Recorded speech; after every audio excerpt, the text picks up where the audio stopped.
Hello sleepyheads and happy new year. Since this year is already off to another insane start, I'm here to remind you that Sleepy Circuits happily provides an alternate reality in which to stare and ignore the outside world. Speaking of which, Hypnos are in stock. Grab 1, 2, or 12 over on our website, sleepycircuits.com.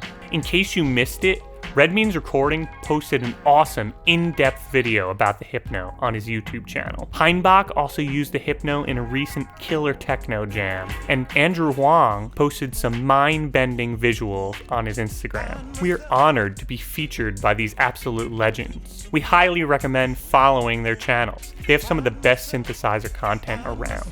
Speaking of synthesizers, we recently released a tutorial about using the Hypno with the OPZ. Connecting the Hypno to any MIDI sequencer results in highly synced hypnotic visuals. In many ways, it brings the Hypno to a whole new level. I do warn you that our OPZ tutorial is chock full of chill beats. We are not responsible for any sudden urges to study, chill, vibe, freestyle.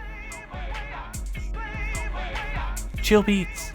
A new premium video pack called Primitives is up on the Sleepy Circuits site. Have you ever wished that the Hypno had a selection of 3D shapes? With the new video input feature, you could download these oddly satisfying 3D shapes and feed them directly into your Hypno. You can melt them, mangle them, and treat them just like the 2D shapes already built into the Hypno engine. With the new year comes new resolutions. I resolved to move my hands less when talking, but we all know that's never going to happen. What's your resolution? Show us in the Resolution Video Challenge.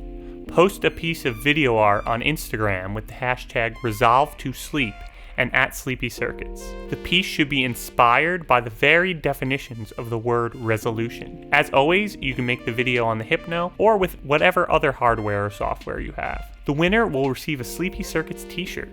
More details in the link in the description below. In other news, I recently rediscovered the website of Lo-Fi Future. They make awesome analog video effects processors, perfect for processing the composite output of the Hypno. I'm excited to use their new Audiovis as yet another way to make Hypno visuals audio reactive. Here's a clip from the Lo-Fi Future website where they turn some pre-recorded material into an audio reactive masterpiece. The first batch of Audiovis units are due to ship this month. There are also a lot of other great products on the Lo-Fi Future website, as well as a smattering of DIY projects that I urge you to check out. Speaking of affordable composite video processors, we were able to get our hands on a Synteny CBV001. Here you can see it brilliantly processing the Hypno composite output. The CBV001 is a versatile glitch machine that can process composite or LZX signals, can be ordered DIY or pre-built, and can be Eurorack or standalone. It makes a great companion to the Hypno. I highly recommend you check it out, as well as everything else Synteny has to offer. That brings us to the end of this edition of Sleepy News. Like, subscribe, and follow us on social media. Make sure to check out the links in the description for all the recent tutorials, features, video packs, and challenges. Get involved on our forum, and most importantly, get some sleep.